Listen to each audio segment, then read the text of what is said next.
So they pulled off a win. I'm shocked. I'm shocked they did it. I expected a punch back. I told you this on Friday. I told you this Thursday. Like, I didn't expect them to win the game because I thought the Jets were in a much bigger spot, as much as the spot the Patriots were in to right the ship, so to speak. The Jets pushed all their chips into the middle of the table. Like, when you're going for it, you got to go for it. And you're a desperate team. That team has problems. It is. Beetle, and you know me, I get amused with the binoculars, and I'm right behind the Jets bench, and I'm watching the whole thing unfold. And Rodgers has his towel over his head, and he's like pulling it and squeezing it, almost trying to choke himself because he doesn't want to look. Yeah. And he doesn't even sit down. He's walking down the other end, staring up into the stands because he knew it's just unfolded in front of him. That's a talented team. They got talented receivers. They got good tight ends. They got two good backs. They got one of the best quarterbacks of all time. They block him up pretty good. Their front is abusive. The two Williams brothers are badasses. Their corners are great.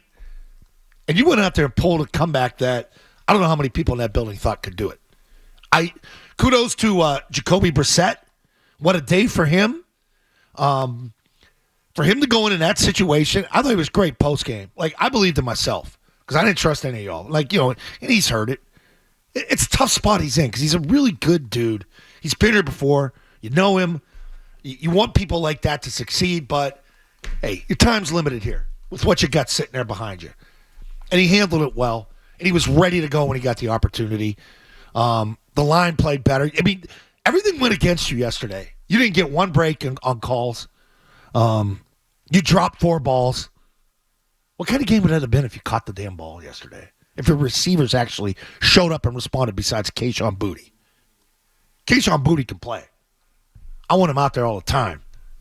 That kid deserves to be in the huddle all the time. It's got some swagger to him. What a throw Brissett had on him. That was Sauce Gardner, by the way. You do know that if Greg Zuerlein hits his kicks, they lose, right? Yeah. Okay. Of course. I mean, so not everything went against them. They made it more difficult for themselves. The drops were laughably bad. Laughably bad. Which is one of the reasons why I say today, when everyone wants to puff their chest out after winning the game, and good for you, you won a game. You only have 2 of those, so you should celebrate the win, and they certainly are. But the idea that this team had some great response to what was a god-awful week a week ago, and their coach calling them soft, did the receivers respond? No. One of the groups that's been maybe one of the more troublesome, outspoken groups. You got a problem in that room. Did they respond? No, you have a problem in that room. They sucked. Yeah. At least Kendrick Bourne admitted it after the game. He said, I hated this game. That's what he said. I hated this game. I was so bad. He should have. Like, that guy's got. He's the only one in that room that I think has a chance to be a leader, talking about the wide receiver group. Because I don't know if it's going to be KJ Osborne. It's not going to be Boutte. He's too young. I mean, if anybody responded in this game, it's the guy you already mentioned, which is Jacoby Brissett. He played like a different man and different quarterback than what we saw before he got benched. He played with urgency. He played pissed off. On the field. He played with passion. Yes. Like, where was that, Jacoby? You may not have been benched if you played like this. He was getting a bleep kicked out of him, and I think you start seeing ghosts a little bit. Like, you get shell-shocked. I think he got shell-shocked through 6 games. I really do. But, I mean, Drake was on fire before the injury. My God, his ability to move in the pocket, and Bob and I were in disbelief on the touchdown run because the guy had the angle on him. Like, oh, he's going to get knocked out at the 20. And then he turned the corner. He has deceptive speed because he runs so up and down. It's so straight up and down.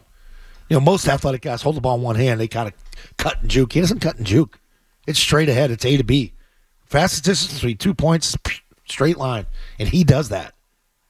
So my question is about this response. How big of a response was this? It's a response. I do think it's a response because, you're home. You're in front of your home fans. Ownership's watching. The bleep's hitting the fan last week. You get all the reports about concern within the building, staff issues. It's a good week for them because it calls the dogs off a little bit. There's a lot of football left to be played. Dogs will be back on to chew the meat off the bone. But you get to have a good week to come in the building and feel good about yourself. There's nothing worse coming in on a Monday after your 6th straight loss. Could have been 7. Say, oh, here we go. Let's lift weights again. Yay. Let's go run the hill. Yay. Get a little pep in your step when you win. Now you see a little something on the horizon here where Tennessee's 1-6? They just got their ass kicked by Detroit. Heard Bob Sosey this morning said he read a note where every team that plays Detroit, they get blown out the next week. They lose the week after Detroit when they lose to them. Tennessee's not a good team. You got a chance this week to go win down there.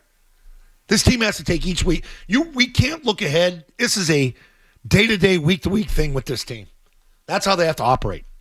They got to operate within the week because their margin for error is so small because you mentioned the kicks. And you could point to 5 other plays or 10 other plays that could have cost them the game. You're right. The margin for error is tiny.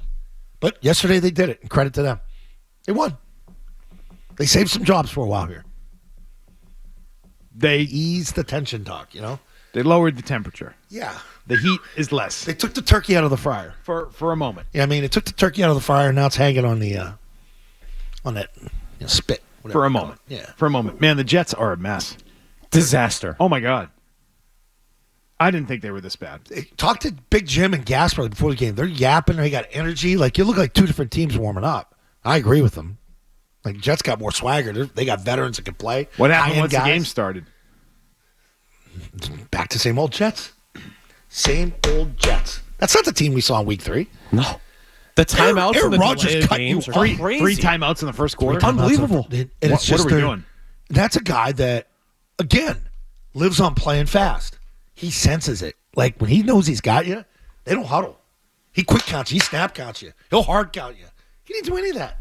No gamesmanship within the game with Rodgers. That's not the Aaron Rodgers I know or saw. I was blown away in week 3. I'm back to saying, there's something wrong with him. Is he hurt? Does he not have confidence? Do guys not like to play with him? That might be the big one. Like, shut up and play. Is it wrong to do the why the other team is stupid today? Because it feels like that We're not sort there of yet. stupidity. We got to kind of work our way back to that, I think. Yeah? Yeah.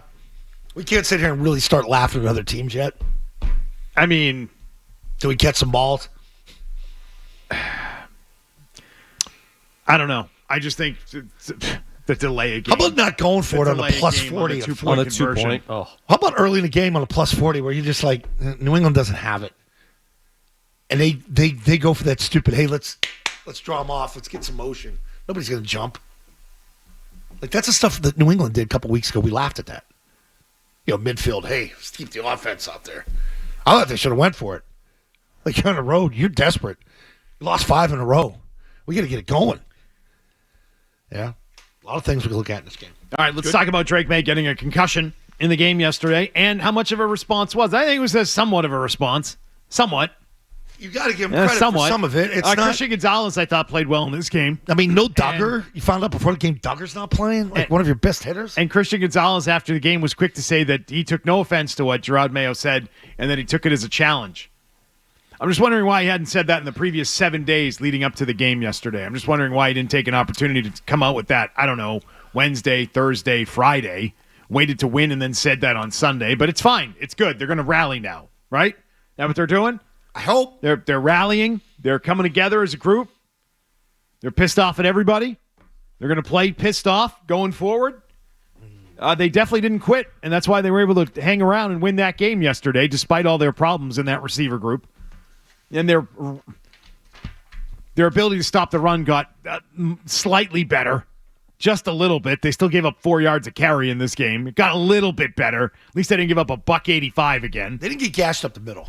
I think that's the bigger part. This isn't the injury that you feared. You feared the injury. Thank you. You said it before I even had a chance to. Oh, what? You're saying it. This isn't the injury that everybody told me was going to happen to him if he played. He had a hell of a run. It was a running Plus play, he slid. and a guy led with his helmet and popped him head to head. Yeah. That has nothing to do with the offensive line or getting throttled because the guys in front of him can't block. Right, get Had dropped on your shoulder. nothing to do with it. I feared separated shoulder getting plumped on your ass or taking a knee out. Done for the year. Don't start taking a victory lap on that injury. Nope. The guys who didn't want Drake Maye to play. It's an outside the box injury. That's on lost. him. Yep. This could have happened to any quarterback on any play in the league this weekend and have nothing to do with whether or not their offensive line was protecting them. This wasn't some blindside hit that he got crushed on. This was a run. It happens in the sport. I didn't think it was dirty in real time. I didn't either. I've watched it a million times since. It's tough because when a guy is going down and you're trying to make a tackle, this hit happens in the sport. Yeah, he begins to slide, and Woodward begins to take off at him to tackle him. Yeah. And they sort of come to, and it looks, to me, from the angle where we were sitting, it looks like he went over the top. He grazed the head, yeah, but then you see it in slow motion from the other side. Right here, you see the helmet. He's already started to lean forward to make the tackle and then Maye goes down. And so he's at a different sort of height when he started to lean forward. I don't like that guys lead with their head, but it just happens in the sport. Sometimes it's impossible if you're diving to try and make a stop. Defenders always lead with their shoulders and head, or frontward. It's never with the feet. I try to look at it like if that's New England, I wouldn't want them to get flagged for that. Like if that's Duggar. I don't think it was dirty. I don't either. I don't think there was any intent. I don't think he was trying to line him up. But I do think that when it happens, they have to flag it. Yeah. I do. When it happens, you got to flag it. I mean, New York had the ability to look at the angle from the other side. So what are we talking about? They should have had a 15-yard penalty? That's it. Fine. Yeah. Okay. Yeah. I wouldn't be upset with a 15-yarder when guys go helmet to helmet and a guy gets concussed. Yeah, I don't think that's targeting. I think it's just bang. I don't think so either. It's a bang hit. I don't think that's worthy of a fine or talking about a guy getting suspended. It's not one of those hits. It's a bang hit to the head. It's not like the Denver safety that tries to take your knee or head out every damn game. Can we talk about something on that? That was a good run. It's a great run. He seems to keep his balance. Damn. Dude, it's a that's great why I was play. so upset to see him going. That's a great play. He was coming on like gangbusters. Like you could just feel the game. It's coming to him. I mean, you watch it in real time from the angle behind. You don't even realize he gets hit in the head. I didn't either. I thought he went over top him. Yeah. So he got a concussion, and sorry, that could happen to any quarterback on any team in this league, and it has happened to other quarterbacks before. And that ain't the injury that you all predicted. So get lost. You go pound sand on that. Yeah, pound sand. Nice run. That was a nice run. Damn, that was a good run. It's unfortunate. I would keep him out for weeks. By the way. Weeks? I would not rush him back. 1 week. I'm just saying, I would not be pushing him. They should be approaching Tennessee like we could beat them with Brissett if he plays the way he did in the second half. I'm sorry. I don't want a guy who is not anything less than 100% coming off that injury on this team, regardless of position. It's that guy, you got to make sure. It's not even just a Drake Maye thing. It's just a team thing at this point. Yeah. The team blows. So even after a win, I'm telling you the team blows. I'm just saying, why would you rush anybody back from that? Especially if it's a core guy who you want to make sure is healthy on your team for however many games at the end you can have them for. You don't want him to continue building that chemistry with Tyquan Thornton, those big plays? There's not a single receiver on this team that I would care if they never played for the team again after this season. Not a single one, including the rookies. I can't argue it. There's not a single receiver I care about staying on the team next year. They could replace every single one of them, and I'd be fine with it. Even Pop, he had 2 catches. Don't care.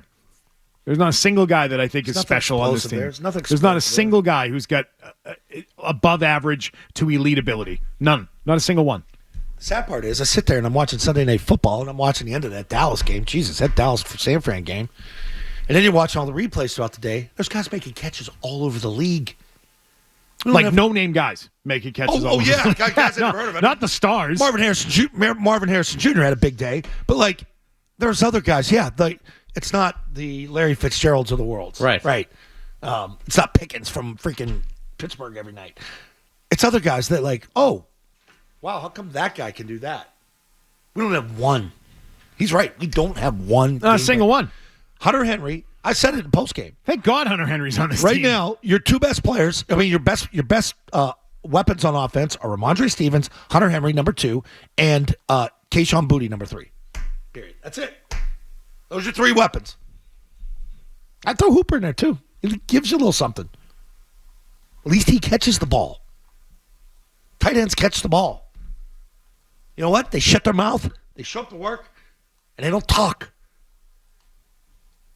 You got a receiver room that acts like divas, and they can't play. It's crazy.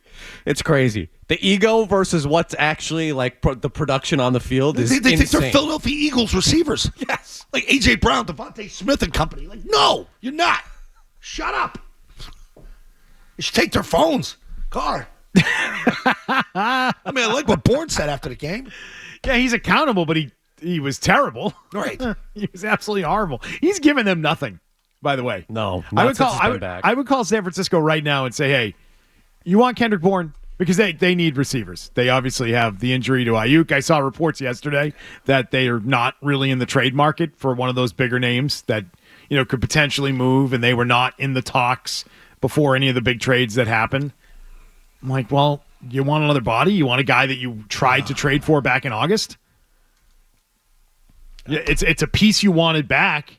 Yeah, what do you get in return? I don't know. Let's say they give you a fourth. Yeah. Done deal. Done deal. I take everything you can get right now if you can sell some pieces off the roster. I would. Uche healthy scratch yesterday. They're going to deal him. I don't know what for. Didn't they have an opportunity to trade him at the deadline last year and they didn't? Yep. Yes. There was, right? Yeah, he goes to this every year. Someone offered something for him. Yeah. So maybe there's some pieces there, but no, the receiver group is so bad. In fact, if you want to make an argument about the injury to Drake Maye, that no one made, by the way, the argument would be, well, because nobody can get open, he's running. But I would say, I don't care about that. Like, I want Drake Maye running. Yeah, what do you mean? I've been asking that's for, part of it. I've yeah. been asking for that. That's part of his game. Sure. It's part of what can make him good. So I'm not against him running at all. Yeah. I've been saying they should even design more runs for him. But it wasn't about protection with Drake Maye. It was not about his offensive line. Right. That's not what it was. Hey, if you like that clip, check out more videos from Zolak and Bertrand right here. For more Patriots analysis and opinion, hit this playlist. And for all the latest from the Sports Hub, download the app at 985thesportshub.com.